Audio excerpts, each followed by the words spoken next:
already Buddha. When I came to Buddhist practice, I was seeking something else. I sought an escape from the anguish I experienced.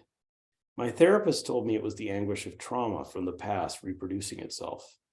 My psychiatrist told me my brain didn't process serotonin properly. My addiction recovery friends called it defects of character, self-will, run riot. My Buddhist studies called it afflictive karma.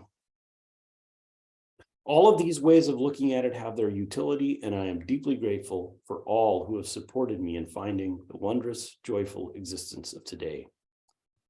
When we suffer, when we see the suffering of others, it is right to seek wellness, to seek something else. However, it is also true that there is not something else, that you and I are not and cannot be broken. For if there is brokenness, there must be a wholeness that is elsewhere. This is a duality, and duality is just a habit of mind.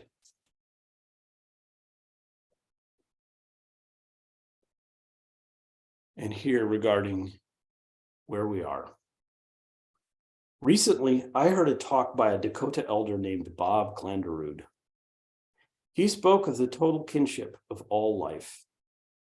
He told us that the confluence of the Mississippi and Minnesota rivers near my home on US-occupied Dakota land is called Bdote. For the Dakota, Bdote is the origin of the universe. It is the land of Genesis. In his words, it is Eden. He asked us, now that you know you live in Eden, how will you choose to live?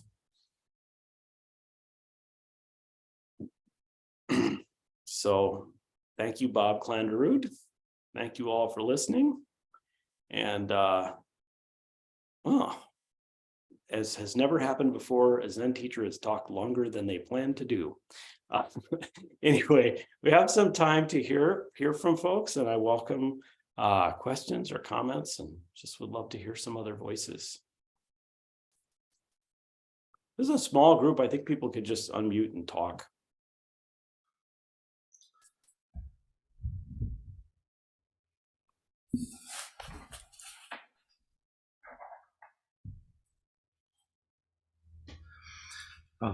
I have a comment I would like to share, if I may. Thank you very much for your talk this morning. When you mentioned earlier Union Theological Seminary, it reminded me of my college had a January term, and I took a term there in a program called Doing Theology at the Crossroads, which was a study of ecumenical ministry in the city, how people were coming together collectively to try to solve problems. And there was a racial justice component of this. And during that time, there'd just been an ugly racial incident at Howard Beach, which an African-American was killed by a mob. And I remember when you mentioned that, it brought it up for me.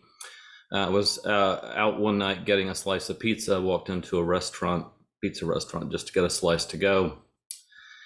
And an African-American child of about 4 or 5 years old walked from across the room over to me at the counter, looked up at me and said, Howard Beach.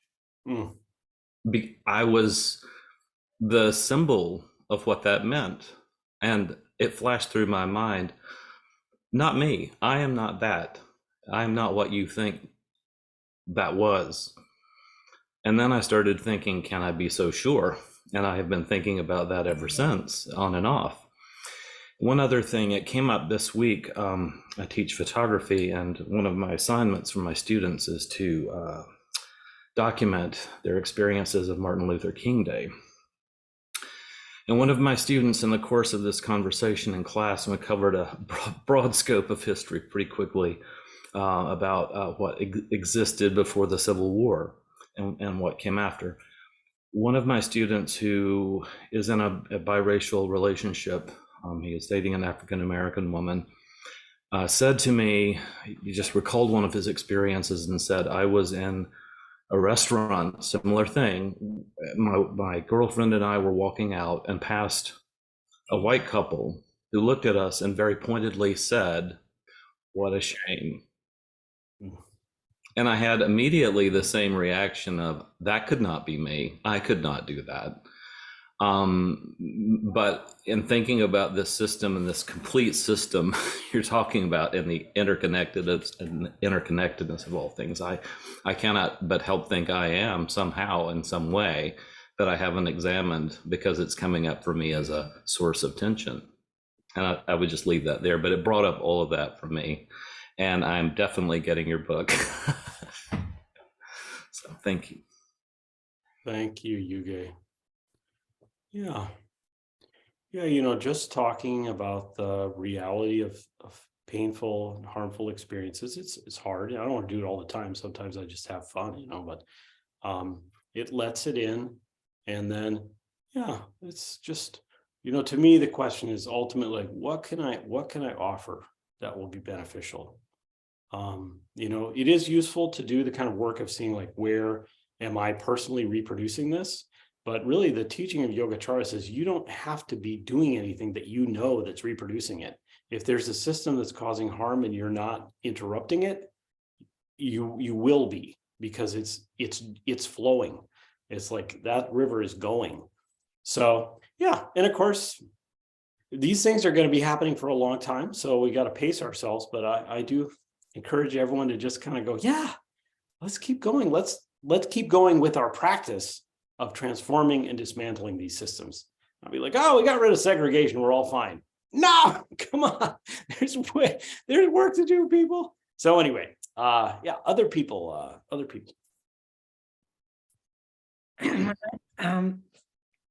Right after I finished college, I went to work in North Minneapolis at a community center. I think I was the only white person working there. But there was a woman there who was from Alabama. And she told me that she was thinking she would go back to Alabama. And I was like, what? Where Governor Wallace is? Because this was back in the 70s. And she said, oh, yeah. She says, it's much easier to live in the South as a Black person because you know where you stand. Because up here, people don't realize that they're so prejudiced. People think they're so, liberated from that.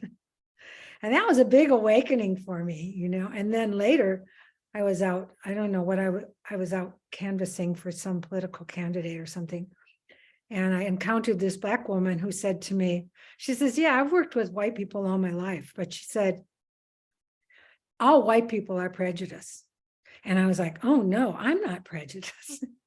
But by the end of our conversation, I realized that I maybe was, So I think that's an important, I really appreciate you bringing up the idea that if we don't know, it doesn't mean that we're not acting in certain ways, that we're not believing and behaving in certain ways. I think that's a really important thing to think about.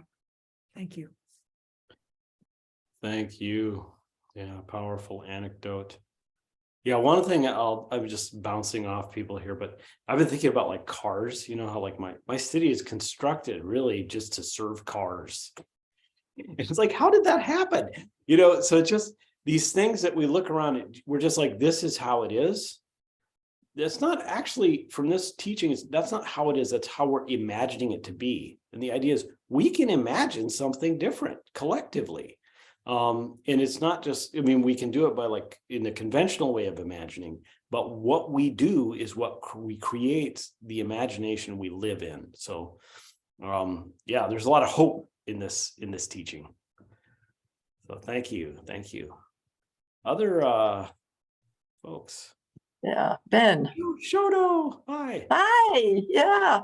I hardly ever hear other people's talks. And I went, I never hear other people's talks. I've never heard Ben give a talk and the title looked interesting. So of course I had no idea you were going to talk about Yogacara, but I was delighted right at the beginning. So you did the three natures and then you said things are not what you think. And the reason I was delighted was because 15 or 20 years ago, I spent a couple of years studying Yogacara with Reb Anderson. And then before I left, before we finished the book. And so trying to figure out what it was. I mean, the absolute was, that was a difficult one. The first two were not so hard. And I came up with what you see is not what you get. So this is just like, oh, yes, I got it. The things you said about dependent arising, for some reason, I haven't thought about those in connection with our responsibility to the world. But you just said really succinctly a lot of things that I've been working with. And especially that last one, where, yeah, people think they're not part of it because they didn't intend it, or they didn't consciously intend it. And I have not found the way to convince them otherwise. But maybe there's still hope. So anyway, thanks, and it's nice to hear you. And I like the people on your altar, of whom I know some of them. It's Bell Hooks, Suzuki Roshi, and then there's a picture of Tai, Thich Nhat Hanh, and Dr. King sitting next to each other. My Katagiri picture is on another altar. I should bring it in here because this is where I teach. Thank you. Yes, thank you. I've been thinking about merit lately, and you know, I can experience dedicating merit. It just feels really good for me, you know. But I'm you know, trying to figure out what's the fullness of it. What effect does that have?